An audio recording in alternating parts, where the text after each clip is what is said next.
Dans cette vidéo, je vais te montrer comment trouver un nom pour ta chaîne YouTube. Je vais d'abord te montrer les questions qu'il va falloir se poser pour trouver un nom qui est adapté. Et ensuite, à la fin de la vidéo, je te donnerai également des ressources assez intéressantes pour éviter de faire des erreurs et avoir un nom qui est disponible sur tous les réseaux sociaux. Au fait, moi c'est Matt et sur ma chaîne YouTube, je donne des conseils pour développer une audience. Donc si ça t'intéresse, n'hésite pas à aller voir mes autres vidéos et à t'abonner. On commence tout de suite cette vidéo, c'est parti. On va commencer par se poser deux questions très importantes. La première, c'est qui est ton audience?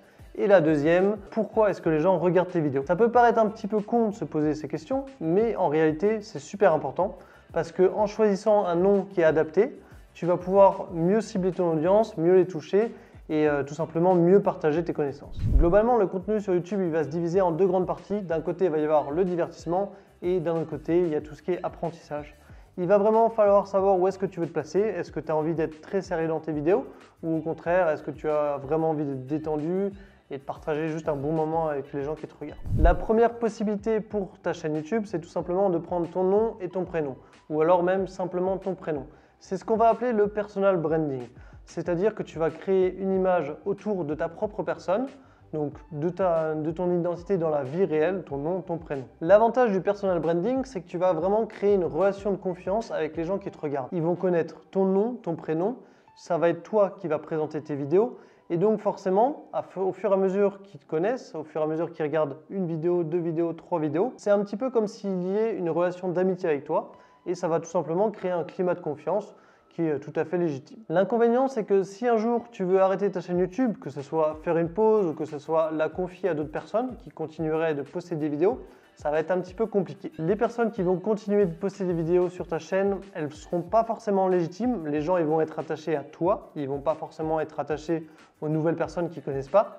Et donc, ta chaîne, elle risque de pas très bien fonctionner si tu décides de quitter le navire. Dans un cas un petit peu plus extrême, si tu décides de tout arrêter, donc de vendre, que ce soit tes réseaux, YouTube, Facebook, de vendre ton site internet, ça va être presque impossible et ton business, au final, il aura quasiment aucune valeur parce que tout ce que tu as construit, ça sera autour de ta personne et le transfert vers quelqu'un d'autre va être très difficile. Donc, sachant cela, ça va être très compliqué de tirer un prix correct de ton business. Donc voilà, c'est vraiment l'inconvénient majeur du personal branding, c'est que le jour où tu décides d'arrêter, tout s'écroule avec toi. Il y a une erreur que je vois très souvent quand je visite des chaînes YouTube, parce que j'aime bien me balader sur YouTube, c'est que j'atterris sur la page et je regarde une ou deux vidéos, je regarde un petit peu la bannière et je ne comprends pas vraiment de quoi la chaîne parle. C'est une erreur un petit peu bête parce que si on ne comprend pas de quoi la chaîne parle, il n'y a aucune raison qu'on reste en réalité. Et si vous mettez le nom de votre thématique dans votre nom de chaîne YouTube, au moins ce problème il est réglé instantanément. La troisième possibilité de nom pour ta chaîne YouTube, ça va être tout simplement de prendre un pseudo ou alors de prendre un nom et d'y ajouter un petit jeu de mots. Alors c'est quelque chose en général que je déconseille parce que ça a un côté tout de suite un petit peu moins sérieux. Mais évidemment, si tu fais du divertissement, tu peux tout à fait te tourner vers cette solution qui est plutôt adaptée. L'avantage de choisir un pseudo, c'est que vous allez pouvoir préserver votre vie privée et je sais que c'est quelque chose d'assez essentiel pour pas mal de monde. Si vous décidez d'inclure un jeu de mots dans votre pseudo, il va y avoir une bonne manière et une mauvaise manière de le faire. Dans l'idéal, il va falloir que le jeu de mots ait quand même un rapport avec votre thématique. Donc, par exemple, vous vous appelez Clément. Vous ne savez pas trop quel nom prendre et vous aimez bien les petites blagues pas très drôles, du coup vous vous appelez Clément Darine. En l'occurrence, on n'apprend rien sur vous, la blague n'est pas incroyable, du coup c'est plutôt une mauvaise idée. On va prendre maintenant un autre exemple, quelqu'un qui s'appelle Jérémy, qui est passionné de biologie, et il va décider de s'appeler Jérémy Microscope. On peut aimer ou non le jeu de mots, mais quand on voit son pseudo, on comprend comment il s'appelle et on comprend de quoi parle sa chaîne YouTube. Donc le contrat est plutôt rempli. L'avantage de choisir un nom de chaîne avec un jeu de mots ou avec un pseudo, ça va être de pouvoir très facilement créer une mascotte pour votre chaîne YouTube. C'est quelque chose d'extrêmement sympa d'avoir une mascotte autour de laquelle vous pouvez vraiment créer tout votre univers. Les gens vont vraiment s'y attacher, ça va vraiment créer de la proximité, même si vous n'utilisez pas forcément votre nom de famille, votre personal branding. Vous pouvez avoir une mascotte qui représente votre personne tout simplement. La dernière possibilité de nom pour votre chaîne YouTube, ça va être de choisir quelque chose d'un petit peu plus orienté business. On connaît tous des entreprises comme Google, Amazon, Facebook. Et voilà, toutes ces entreprises, elles ont un nom professionnel. C'est un nom que vous pouvez tout à fait envisager pour votre chaîne YouTube. Et évidemment, si vous faites du divertissement, ce n'est pas du tout adapté.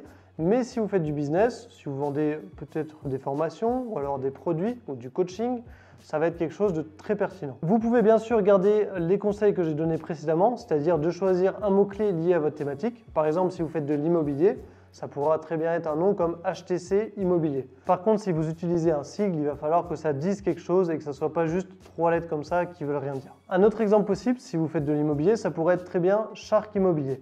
Et là, évidemment, vous avez votre mascotte qui est prête, un petit requin qui passerait très bien pour votre communauté. Alors maintenant qu'on a vu les 4 possibilités pour le nom de votre chaîne YouTube, on va voir les 4 règles indispensables qu'il faut vraiment respecter pour votre nom. Donc, une fois que vous avez choisi quelque chose, vous allez regarder ces 4 règles et vous allez faire passer le test. Si ça marche, vous pouvez garder le nom.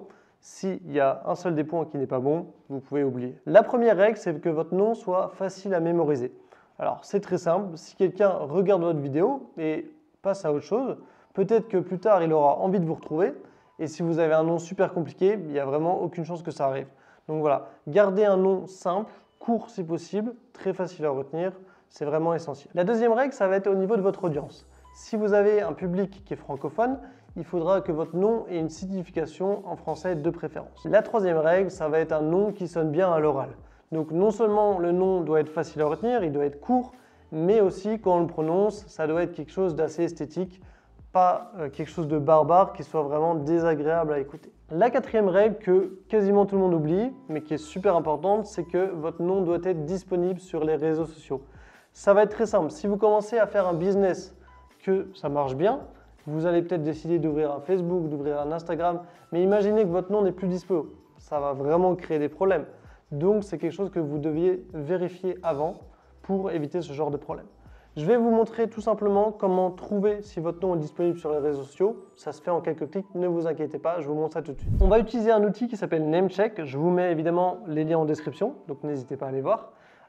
Ça va être super facile. Vous allez écrire le nom que vous avez choisi et vous allez voir automatiquement s'il est disponible sur les différents réseaux sociaux. Moi, je vous conseille surtout de vérifier Facebook et Instagram qui vont être vraiment les réseaux les plus importants. Mais en fonction de votre thématique, vous aurez peut-être besoin d'autres réseaux, donc n'hésitez pas à vérifier.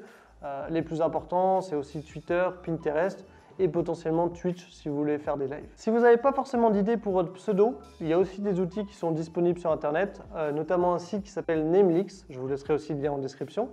Vous allez pouvoir taper des petits mots-clés par rapport à votre thématique et ça va vous donner énormément d'idées de pseudos que vous pourrez utiliser pour votre chaîne YouTube. C'est pas forcément une technique qui est incroyable, mais quand on n'a pas d'idée, ça peut être un bon moyen de trouver un petit peu d'inspiration. Avant de terminer cette vidéo, je voudrais vous partager un petit guide que j'ai réalisé si vous voulez développer votre chaîne YouTube.